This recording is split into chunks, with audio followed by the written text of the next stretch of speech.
to another episode of HR and Payroll 2.0. I'm Pete Tiliakis, and as always, I'm joined by the legendary Julie Fernandez. Welcome, Julie.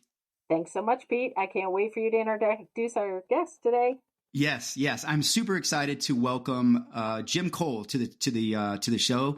Jim is the head of payroll for Check. If you're not familiar with Check, Check is an API-driven embedded payroll solution, very tech-forward, very future of payroll. And we're here to have him talk about the art and science of modern payroll. So welcome, Jim. Hey, thanks for having me, Pete. Really happy to be here. And thanks, Julie. I appreciate that. I'm also excited to speak with you. Yeah, likewise. Same here. Let's dig in. Well, actually, I think we have a little bit of news first, right, Pete? Yeah, absolutely. So, Jim, maybe just before we go there, Jim, one of the things I mean, the way we got together was on social media, right? I think we've kind of met over LinkedIn and Twitter, and we realized we both have a lot of the same interests, and we live here in Atlanta. But maybe just tell me a little bit about your role and what Check actually does and is, and how you fit into that. It would be great, and then we can kind of jump in for context real quick. Yeah, of course. So Check is an API for embedded payroll. So what we do essentially is we are not out there selling payroll, but we create payroll businesses.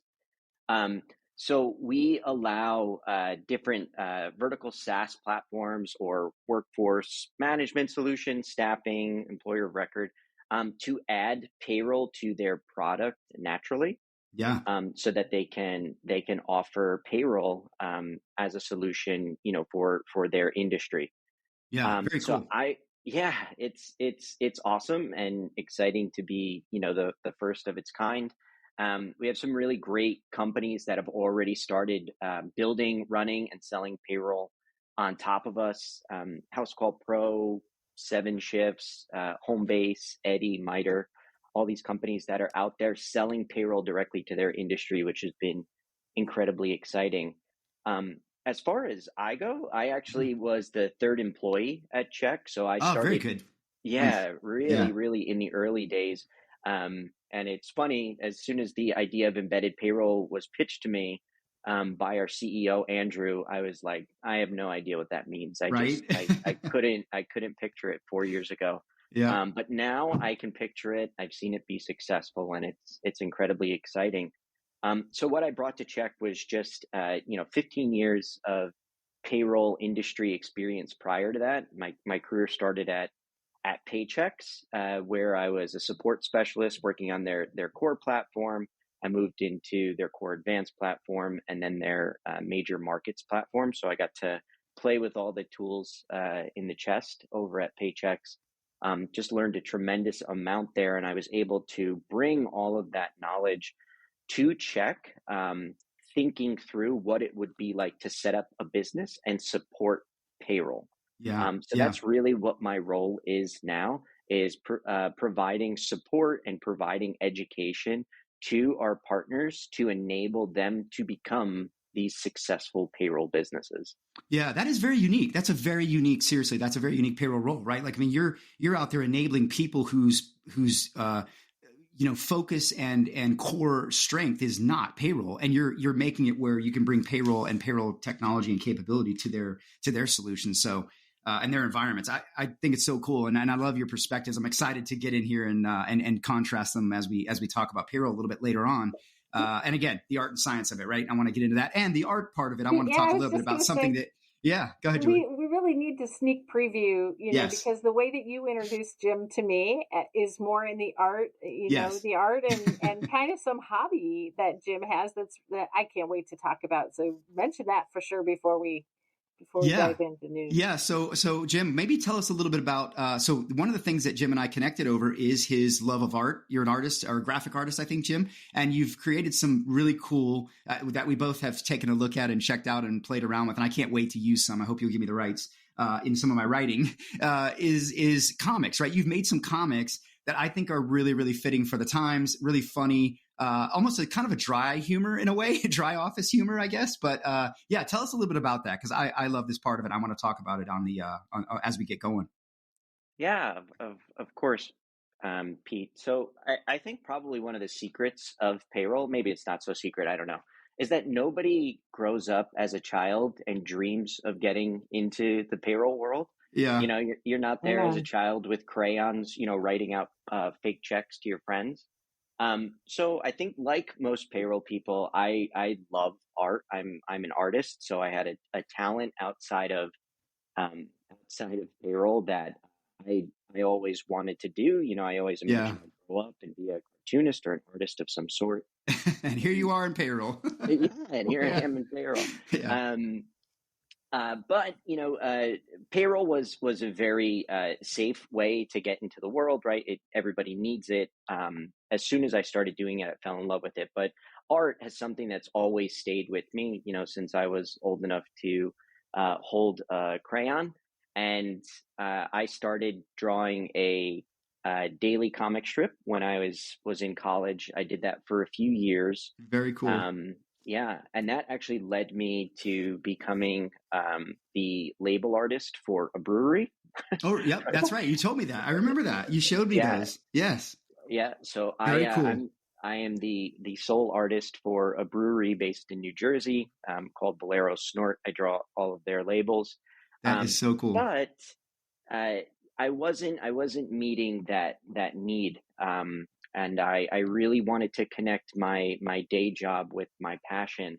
And so I spun up this comic strip called Humanoid Resources, which is all about just aliens and robots in this distant future working at some, mega global corporation and dealing with all of the things that I think recruiters, HR folks, and payroll people deal with nowadays. And to your point, Pete, I think the humor comes off pretty dry, but I enjoy it. I love it. Of course, you'll be able to share as many as you'd like. I love it. Awesome. We might need to ask for some of our own custom graphics, Pete, for HR and Payroll 2.0. Yeah, right. We need an HR and Payroll 2.0. We need some characters, maybe some characters, and maybe some comic strips. So we'll see. But well, that's good. That's so awesome, Jim. I want to dig into this more. I definitely want to get into your mind about payroll. But let's talk about marketplace news. We got some big news this week. I'm sure you guys saw it. I think you know what I'm talking about. UKG and Amitis have decided to get married. I'm going to pause there. Julie, what do you think about that right out of the gate? And then I'm going to kind of give you my bits on what I think about this. Yeah. Definitely fanfare. You're going to see a lot of folks talking about this, I think, and most of all UKG, and it's because of the combination, right, of themselves and their capabilities tied with Kronos and global payroll, tied now with a global payroll offering. There's a part of me, though, that for those who have been in this market says, okay, but they were partners already with Amitis, right? Mm-hmm. And Active Payroll and a number of others, right, in the market.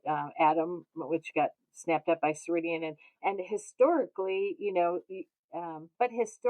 so it's like, okay, well, what do I gain by marrying one, right? If I've been dating several and I had all kinds of options, some of my clients might want the options, but when you think about the marriage, you can't help but think historically about what has happened to UKG in this space, where their primary dance partner in the past, which was Celergo, got snapped up by ADP, and it's like, now what do I do? Yes. And similar things have happened on the NetSuite side. I mean, it's a market where folks are dancing, and if you don't make a commitment, you can lose a dance partner. And that's what I thought about first when I saw this. Yeah, absolutely. And look, so let me be honest with you. I know both of these organizations really well. I've worked with them both. I've done a little bit of work both on research, maybe even some advisory here and there, and content for some. Amitis, I've done some work with in terms of content when their CMO, Tara O'Donoghue, was there.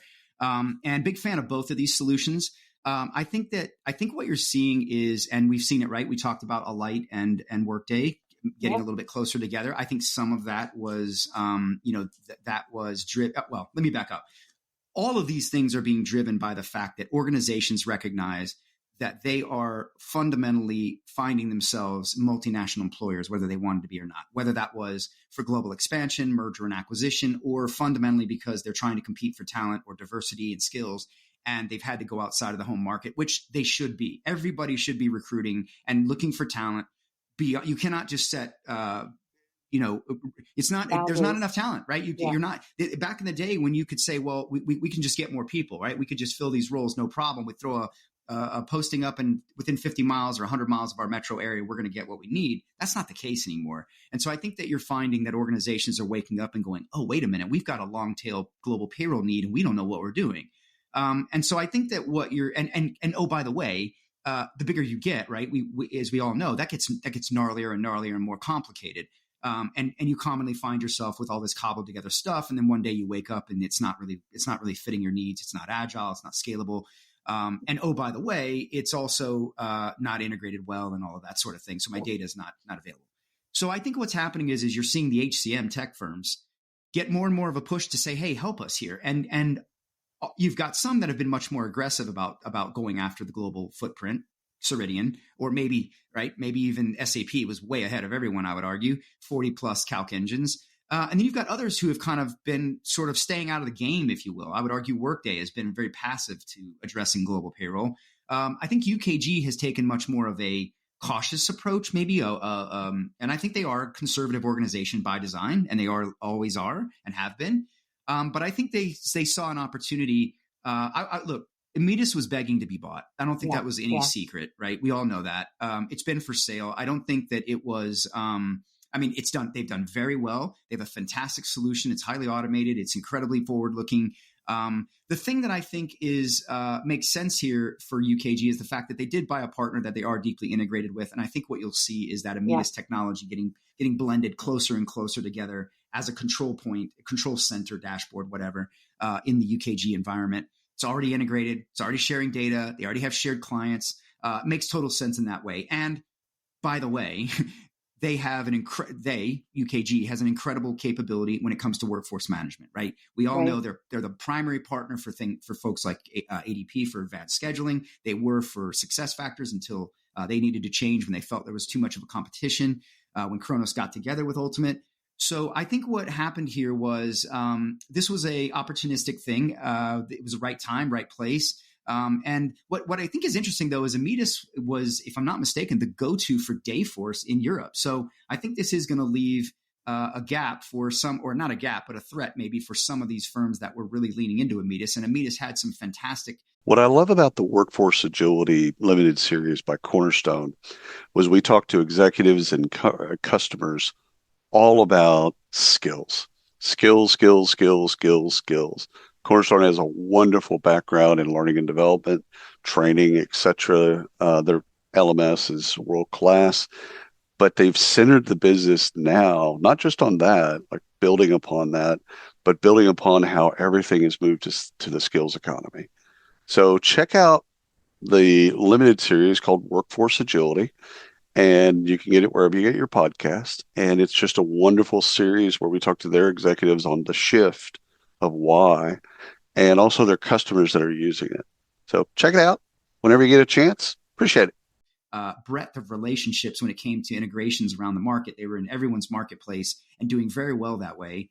And I think that this, obviously accelerates UKG's ability to now go out and have a globally capable workforce management solution and payroll solution. But oh, by the way, it could also offer HCM, which I would imagine a number of firms will come to their solution by way of the HCM, which makes sense. But I think the big opportunity, the biggest TAM here to me is going to be in the WFM and global payroll offering that they can now go to market in a single organization and really make some real impact. So especially those big, gnarly, manufacturers, retailers, whatever.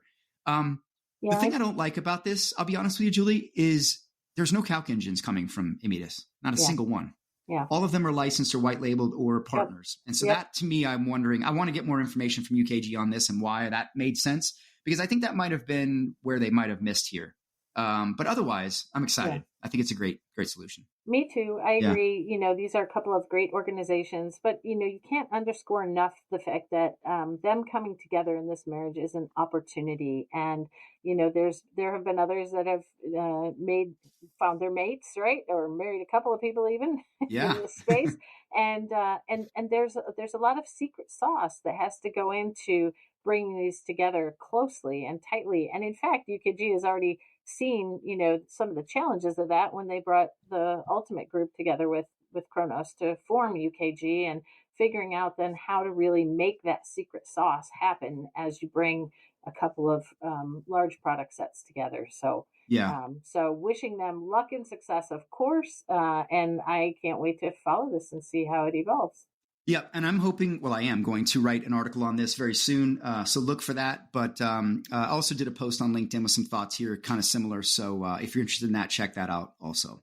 I saw that. You're so fast on that. Okay, I I think you know. had another one We also got in one the more. same space, though, right? Yeah, similar. Velocity Global, this was a few weeks ago, has launched some new product offering, right? And very, very similar to what you're seeing, I think, the EOR market go towards, and that is more automation, more of an intuitive kind of DIY guided onboarding process for both, figuring out where, what it's going to cost and model your hiring in another country, quoting that out, getting you to the agreements, and fundamentally getting the contract signed and onboarding the workers much faster, right? So Velocity is a big global EOR, an independent contractor provider, obviously continues to advance their technology. And so I think what you're seeing here is just more of that automated DIY, streamlined, rapid. That's one of the key things when you think about global EOR is speed and agility, right? It's speed to market, the ability to execute on something, whether that be talent, whether that be an opportunity to move into a new location. And that's what this is all about. So I think you're seeing more and more and more of that streamlined automation. And of course, I think you're seeing more integration as well. I'm starting to see firms getting connected to the HCMs, right? So you're seeing like Globalization Partners and some others. I would imagine Velocity, I know, has a few as well that are getting into marketplaces and going into the HCM integrations route as well. But also here in this solution, they're going to be bringing in partnership with Lever, talent acquisition capability, the ability to help integrate recruiting for the purpose of finding, engaging, and hiring talent globally. That'll include, 360-degree views of employee lifecycle data, from recruitment all the way through to HR compliance. So very much what I think you're going to see the EOR model go to, and that is a global platform for insightful, rapid, automated global talent employment. Excuse me. So very indicative of what I think you're going to see more of here in global EOR. And just going back to this consolidation thing, don't think that this is over. Everyone's got their eye on global payroll right now in the HCM space where it matters, and so. Yeah, for sure. We're going to see more. I know I often have conversations in the matchmaking department. I'm sure you do as well, where, folks that we work with and the different provider spaces are dating around and wondering. Yeah.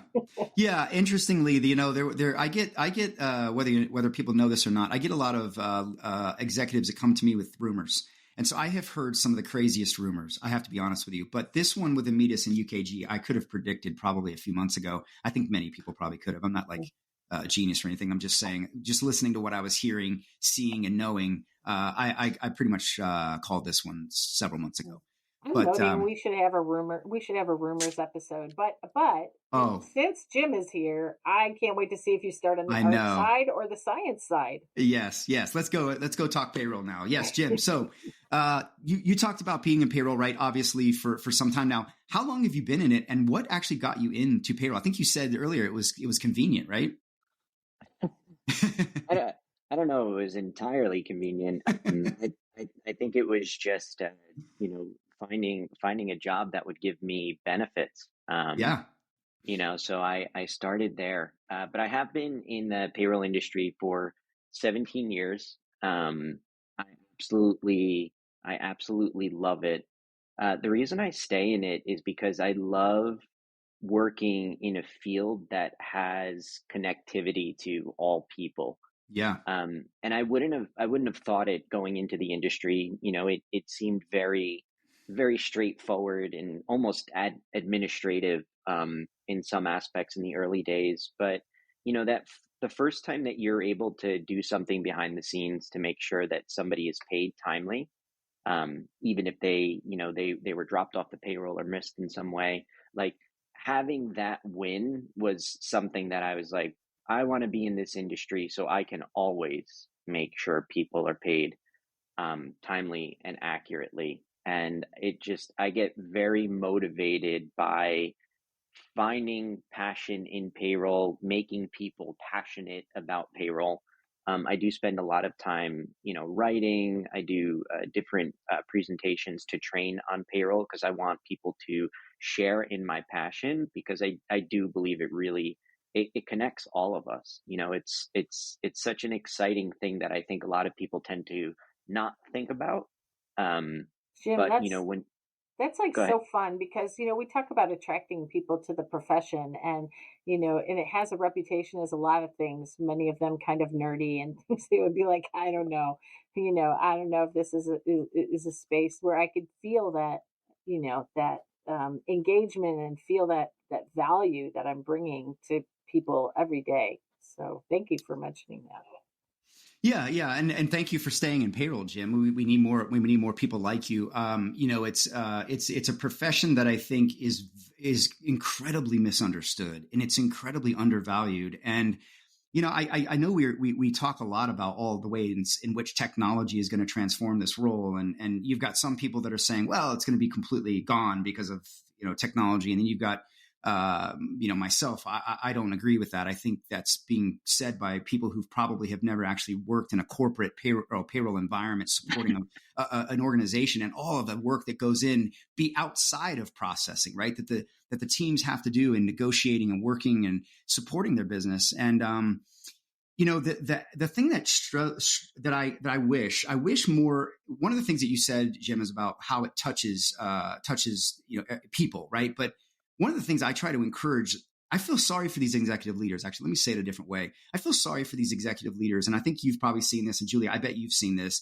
How often have you seen? And maybe it's from my corporate payroll and HR days. Is there's often these things you'll be working on, right? You'll be in a meeting. I would be in meetings with different segments of the HR organization, finance organization, whatever the business, and there was always a lot of HR folks who would be like, that's payroll. Like almost like they had to put their fingers in their ears when you started to talk. Like, I don't know any of that. I don't touch that. That's payroll. Payroll knows that. You go to payroll, right? It's like they're scared of it. You know what I mean? And they don't take any time to learn it. They don't take any time to understand it. And then when something goes wrong, of course, they're, oh my goodness, help me. And I always tell people, like, you're going about this the wrong way. Like, payroll is actually the path to learning all of HR. And that's what I think the practitioner in payroll doesn't get enough credit for being such a more well-rounded, knowledgeable about HR and the practice of the business than people give credit to payroll for. And then the hands-off nature of, oh, it's payroll, I don't know that, I don't touch that, I think is really making them miss out on opportunities to learn and understand and respect what goes on in payroll and what it can do. So do you see that, Jim, or do you think have you experienced that yourself? Yeah, I think HR probably, maybe 20, 25 years ago must have had a really good publicist and was like, you know what, in order to be cool, you're going to have to decouple from HR. So you're going to have to decouple from payroll. So pretend you're not friends with them anymore. And then HR, I think, really went on to become this cool area to work, and payroll sort of stayed, behind a grade and, was sort of like the nerdy ex-friend of HR. But to your point, Pete, like I do see them very close together, and I think the best HR people truly do understand payroll. But then it goes both ways, right? I think the best payroll people really do understand those aspects of HR. So I think they always should be. I think they should always be complementary of each other and connected. Best friends, right? I think that's how that's what you've done with them artistically. It's just made them best buds, BFF. Yeah. And, I think that, we talked about art and science, right, of payroll. And I think I really love that PayOrg this year branded the Payroll Congress art and science, because I think that a lot of people think it's just technology. It's just math. That's it. You're just down there cutting checks. No big deal. What's the big, what's taking you so long? Why is it so hard? But it's so much more art, right? There's so much you have to do I know in bigger companies, right? Down market, little companies, it's less complicated. Sure, you can automate the life out of it. But as you grow and mature, and as you start doing mergers and acquisitions, as you start doing org designs, and as you start doing strategic things at scale in the organization, payroll becomes incredibly critical to that. And there's a lot of work. Hey, this is William Tincup. Listen, we did a series for iSolved called Heroes of HR, where we talk to HR practitioners. And these are just your run-of-the-mill, everyday, slogging it out, 300 employees in Cedar Rapids, HR pros. Mostly it's centered around iSolved and what they do with iSolved, but also they talk a lot about kind of the day-to-day rigor of HR. If you're curious about that, search for Heroes of HR wherever you get your podcasts. Thank you. Hi, I'm Stephen Rothberg. And I'm Jeanette Leeds. And together, we're the co-hosts of the High Volume Hiring Podcast. Are you involved in hiring dozens or even hundreds of employees a year? If so, you know that the typical sourcing tools, tactics, and strategies, they just don't scale. Yeah. Our bi-weekly podcast features news, tips, case studies, and interviews with the world's leading experts about the good, the bad, and the ugly when it comes to high-volume hiring. Make sure to subscribe today. Soft skill work that goes into that happening, and that is not going to be replaced by a piece of technology. I'm sorry, it's not. There's too much. And as long as HR is so hands off, out of sight, out of mind, it's not my job, I think it's going to perpetuate that. And I think the retained teams of the world that are left, right, when the roles that are, look, all the data entry and all the ticking and tying, that stuff is gone, thankfully. And that will continue to go away and degrade. And I think you're going to get to where we're going to be certainly straight through automation processing. But there is going to still be a massive need for the soft skills, the rich and I would say differentiated soft skills that the payroll managers and leaders of the world have that can bring a lot of strategic capabilities to the organization if they're able to shift to those new skills, right? Managing vendors, managing bots and technology, and coaching and teaching or guiding your organization through their efforts. I think all of that is going to be super, super critical. And I think that's the art that payroll is going to need to bring to the table in the future. And I think that's where they're really going to get a chance to fundamentally shine in their roles. So, but what do you think? I mean, Jim, as far as technology goes, like what's your point of view on the art and science of you're in a very high tech environment, very high tech solution, but what's the balance, do you think, of the art to this, if you will, air quotes, that the payroll practitioner uniquely brings to this from your point of view? Yeah. I think any good artist, when they're finished with their work, it almost seems effortless, right? Like somebody will look at that and they're like, I can do that. Yeah. And then if they don't see the magic. Right. They don't see the magic. And I think a lot of payroll specialists have that ability. They end up doing these amazing things to get payroll out, get payroll done timely, come up with creative solutions in the 23rd hour to make sure that everything goes through smoothly. And I think that those folks are just going to be enhanced by new technologies, new ways of doing things. But I think they're also going to be the ones that keep those technologies in check, right? When things do go wrong, they're the ones that solve. Or when technologies are working well, they're the ones that are empowered by them. I always think there will be a role for payroll people in the future. I think there's so many different areas where payroll will be impactful. Pete, I know you spoke with Nick, I think, a few weeks ago. Yeah.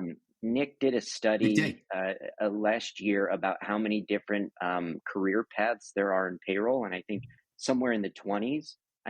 I don't think that that's going away anytime soon, right? I think there's just so much opportunity in payroll for folks that choose to focus there. I'd love to jump off of that just a little bit, because I think, all of the things that are credited with developing advanced skills, in your HR career, in any of the functional areas, are available and in tremendous need for payroll practitioners. So, if you think of, as folks move to the cloud, needing to harmonize, payroll processes, and that's a skill set. If you stop thinking about payroll as a job role or job description and start thinking about skill sets, the opportunity to do harmonization, the opportunity to deal with taking a domestic model global, the opportunity to deal with automation, and figure out how robotics process automation or chatbots or different AI tools can impact and create efficiencies, and also operating model work, right? So as technologies help us drive to more automation, and things are changing and we're moving in or out of shared services, figuring out what the operating model looks like in payroll. I mean, those are as needed, in fact, more needed from folks who understand the details of the function. And so your opportunity to expand your career and your skill set, your personal skill set, like you're in a niche area and you got a corner on the market to develop any of these skills that you would want to develop. Yeah, no, you're absolutely right. And I think payroll can take you in so many, I mean, I just gave a speech on this at the Payroll Congress, how payroll can take you to different levels. And I'll be honest with you, in that speech, I talk about how for probably the first 2/3 of my career, I tried very hard to distance myself from it because I thought I was treated, like many of us, as less than. I felt in a lot of ways. And I just perceived that if I continued to work in payroll, that it wasn't going to take me to where I wanted to be, the strategic sort of leader that I thought I needed to be in an HR environment. And I kept trying to kind of push away. And what I learned is once I leaned into it, the skills that I had from it and had developed from it, which actually were very foundationally set by the military, which are highly adaptive and translated it phenomenally well to the payroll world that I grew up in. It's very different than your world, Jim. but you know, the lack of respect and the lack of investment and that's payroll, it's, you know, whatever. It just really fueled me, I think, to learn and prove people wrong.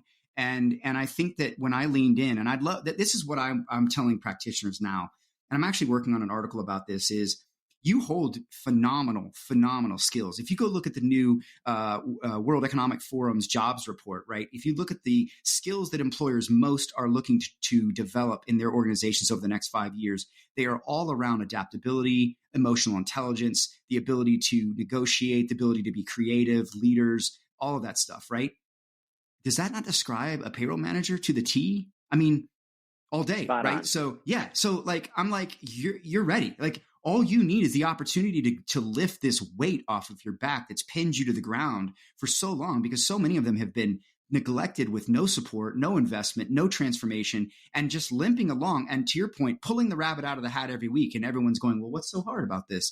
Well, we make it look easy. It's not that it is easy. And so you're absolutely right. I think there's this art to it, but I think also there's an opportunity for organizations to correct this now and start to look at their payroll organizations and say, let's give them the ability to let them really bring out those skills and shine, and what value can we get from it? And payroll practitioners, I think, need to lean into this technology, not run from it, embrace it, figure out how it can augment you to go off and be the best part of the bring out the best skills in you that you have, that you demonstrate every day, but it's demonstrated in a reactive way because your organizations may not be supporting you. And so I'm only hoping that we get people to understand that technology is your path to something better. And I'm excited about it, to be honest with you. I really am. Golden age of payroll, as I'm calling it. Yeah, I love that. Yeah. It's the golden age of payroll. I couldn't agree more. So let me ask you this, Jim, like how's payroll changed? Like just in 10 years, right? You're, you know, no disrespect, you're a young payroll manager compared to what I am, right? But what's changed in 10 years? I would argue it's a lot, but what in your world has changed that you think you've seen?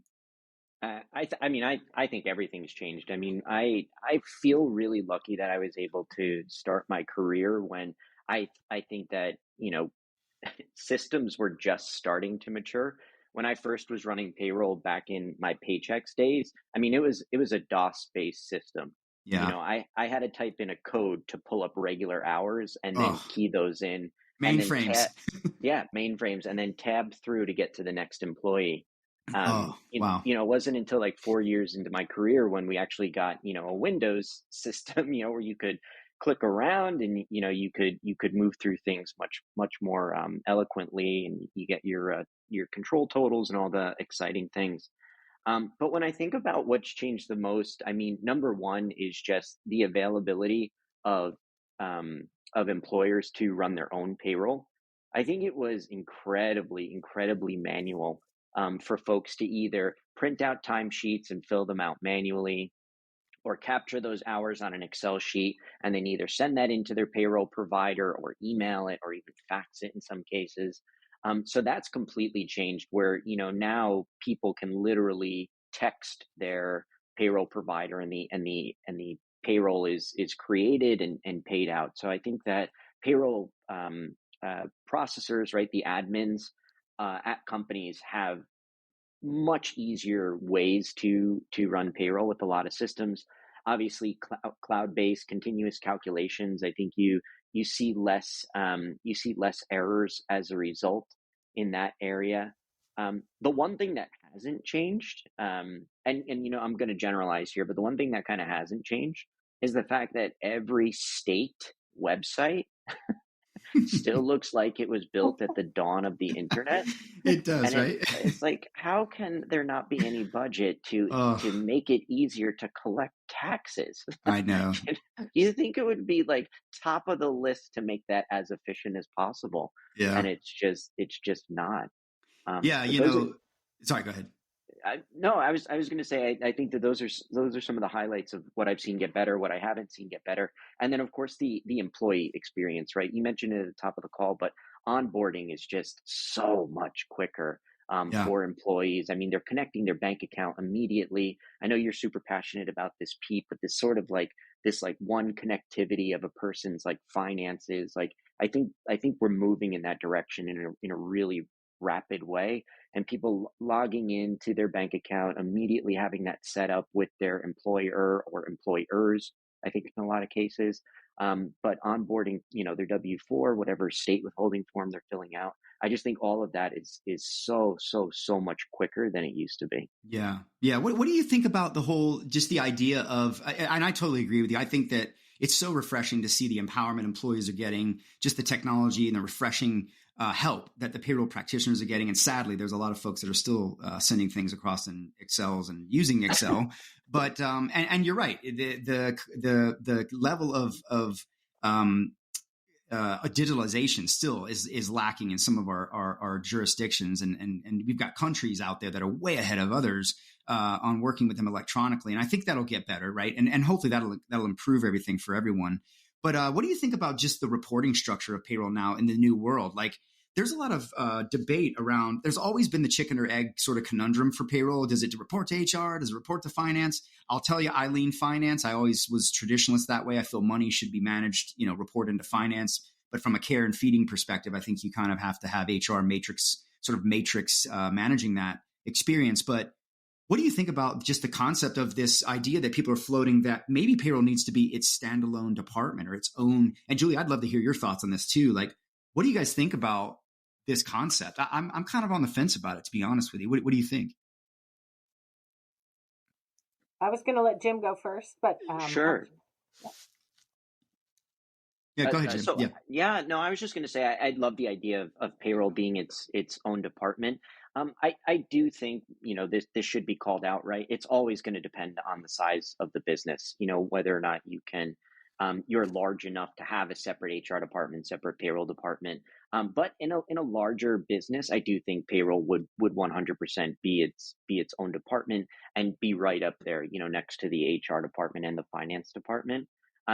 Obviously, based on size, if they start to roll into each other because there's not as many heads to go around, I think that's fine. But I do think in a perfect world, payroll would get its own due.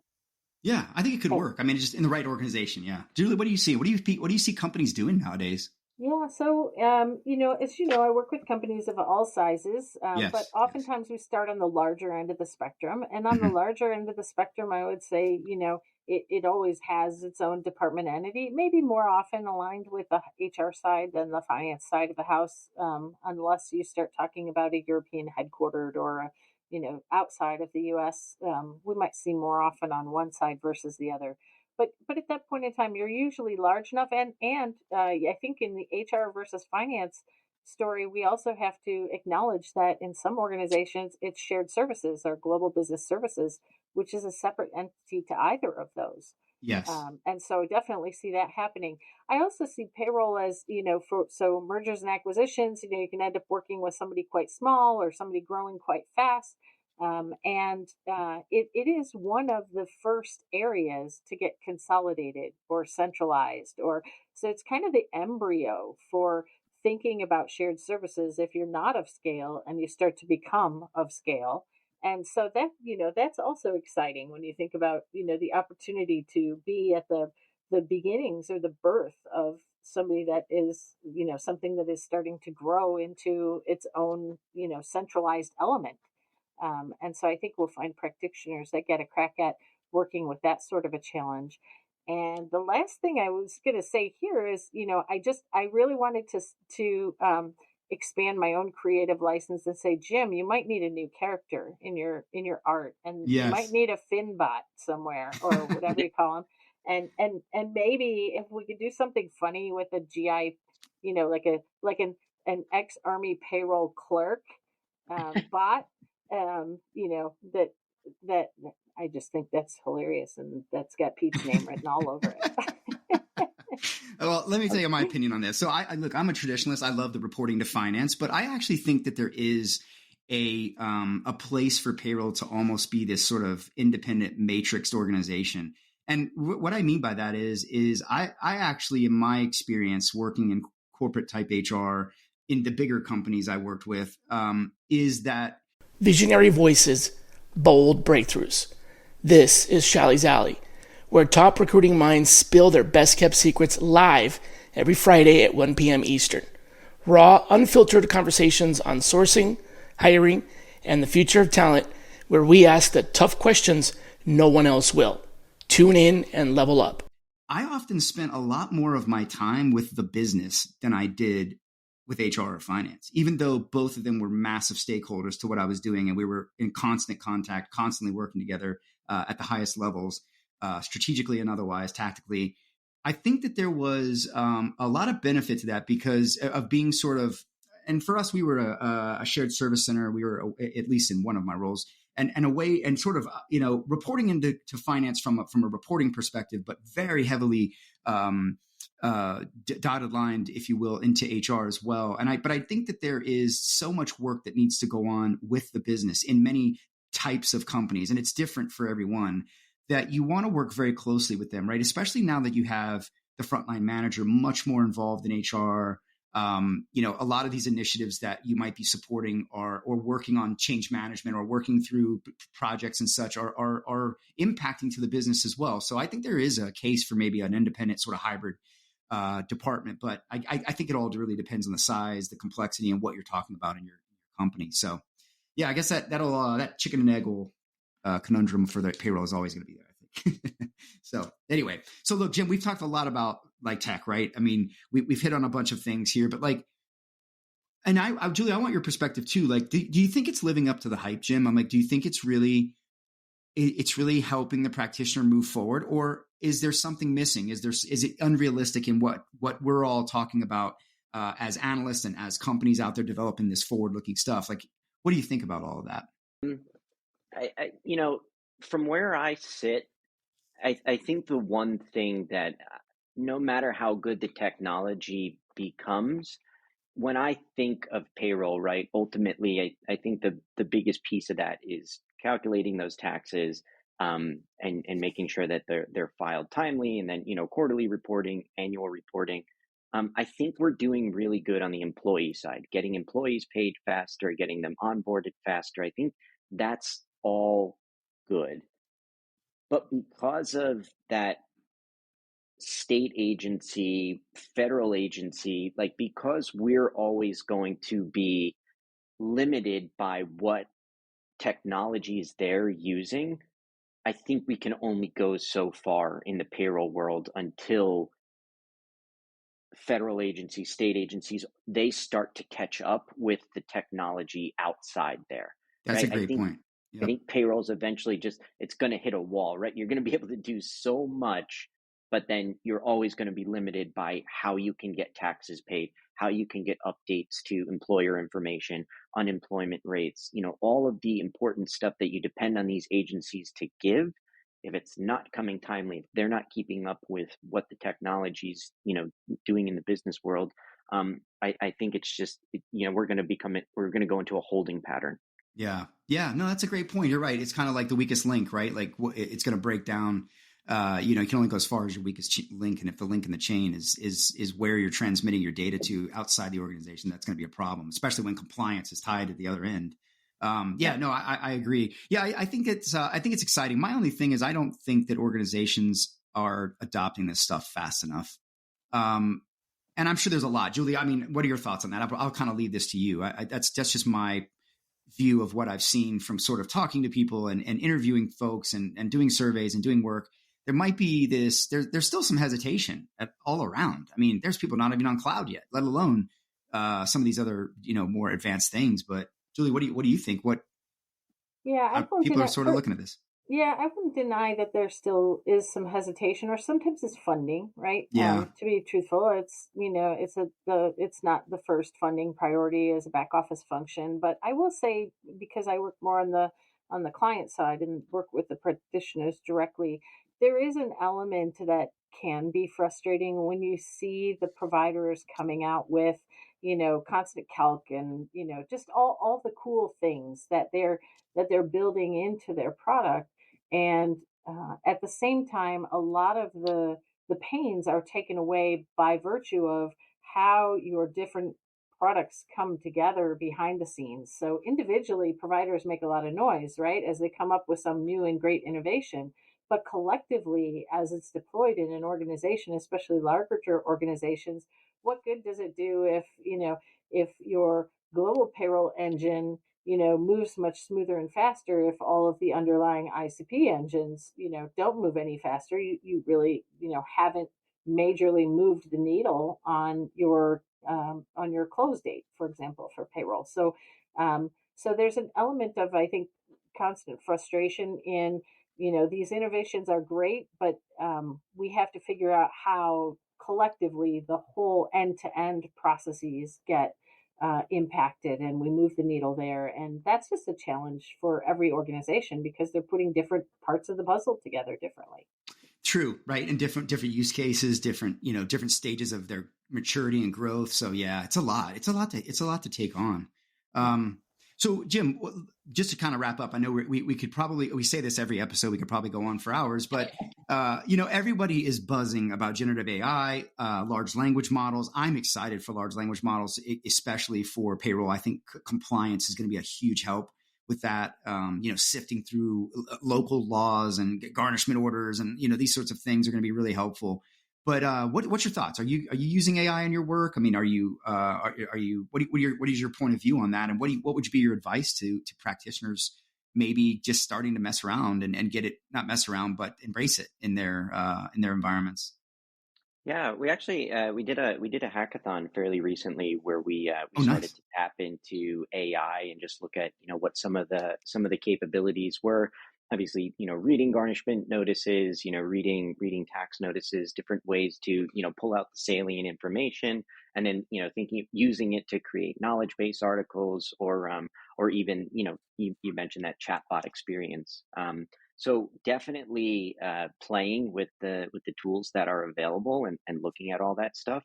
And honestly, I think my opinion is embrace it, right?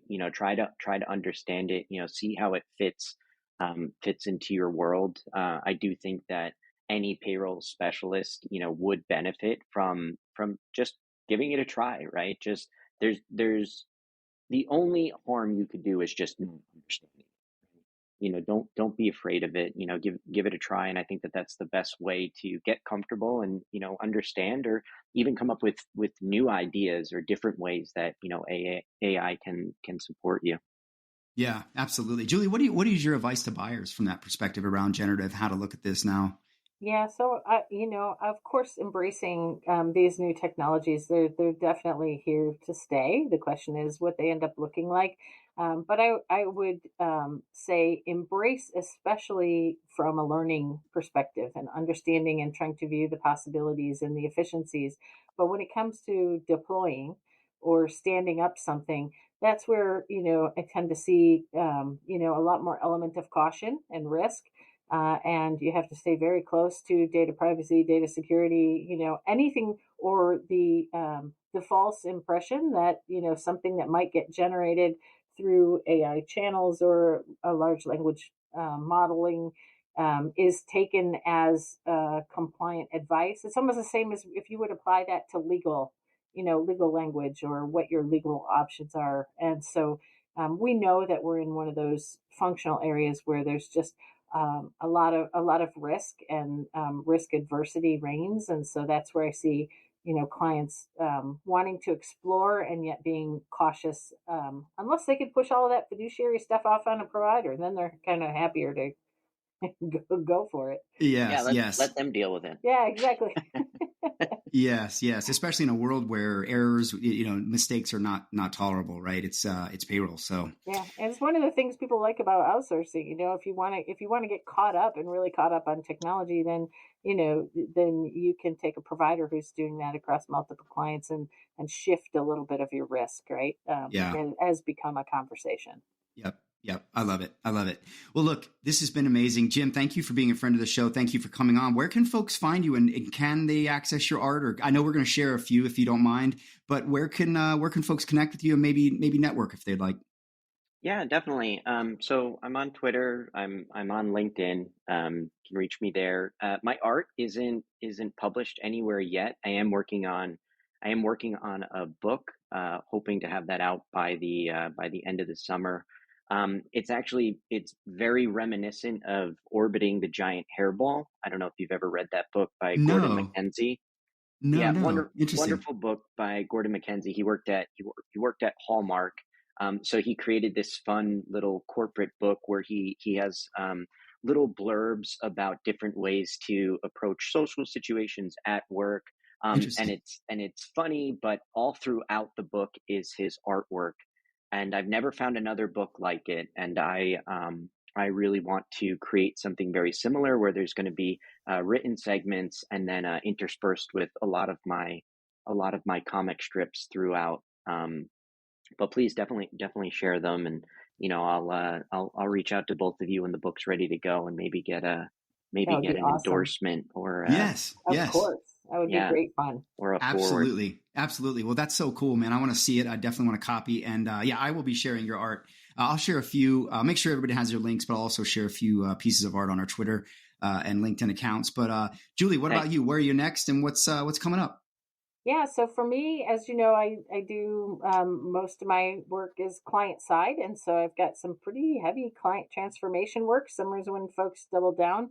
And are trying to get ready as they get to go live, things they want to go live in the next year. So a lot of client work that is taking me to a number of different cities in case folks are listening and might want to try to catch up. I'll be in Boston next week. And included in that is an HR networking event at the Red Sox versus Yankees game the Friday night. So I am doing some networking with some HR folks. So if anybody happens to be listening in a timely fashion, reach out to me if you're in that area and would want to be a part of that. I'm in Cincinnati the following week, toward the end of the week, in Houston at the end of the month, the week of the 26th, and then in Chicago with some clients and a provider in the week of July 10th. So wow, U.S. tour. A lot of busy you need to sell T-shirts. I don't know about that, but you know what I love most about that is I always look for every chance I can get to meet new people, HR practitioners, HR leaders when I'm out and about. And so, I'm not always the best at reaching out to everyone I know in my networks, but I would be happy wherever I am. If I'm coming to a place near you, I'd be happy to sit down and find a way to have coffee or dinner or listen to your transformation journey. I love it. Are you Red Sox or Yankees? I don't know that I care. Detroit, you don't care. You're Tigers, right? You're Tigers. Yeah. Good. Okay, we'll enjoy that. And I'm going to take a little bit of a rest, I think, during the summer in terms of travel and be working on content. But look for my latest blog right now. Available for you is the UKG Analyst Day. There's some good updates in there about what's going on in their HCM world. I'm working on one on their acquisition with Metis, so look for that. I'll also be on the Burning Platform podcast with Witty Merchandani. I was actually just on there recently, and we're going to be talking the news alongside Brenton Skinner from 360 Insights. And then on the 28th, look for me to host a panel that we ran at the Payroll Org on June 28th at 1 p.m. It's a Mythbuster style panel where we're going to be addressing some of the myths that stop firms from adopting earned wage access. So if there are any Payroll Org non-members, if you're not a member of the Payroll Org and you want to be a part of that and you're on the buy side, come talk to me. Hit my DMs up and I will see about getting you a pass to that. So I want to make sure everybody gets to see that. It's a really fun time. We had a blast at Payroll Org, and we're running it back with a new group of executive leaders and practitioners. And then, of course, I just have a ton of content coming on the way. So just stay close to my channels. Some very interesting stuff coming out. I'll just leave it at that. So just stay tuned, and great to see you both, speak to you both. We didn't do video this time, but appreciate you coming on, Jim. And as always, great. Thank you so much. Thank you, Julie. Thanks, guys. Take care. Okay.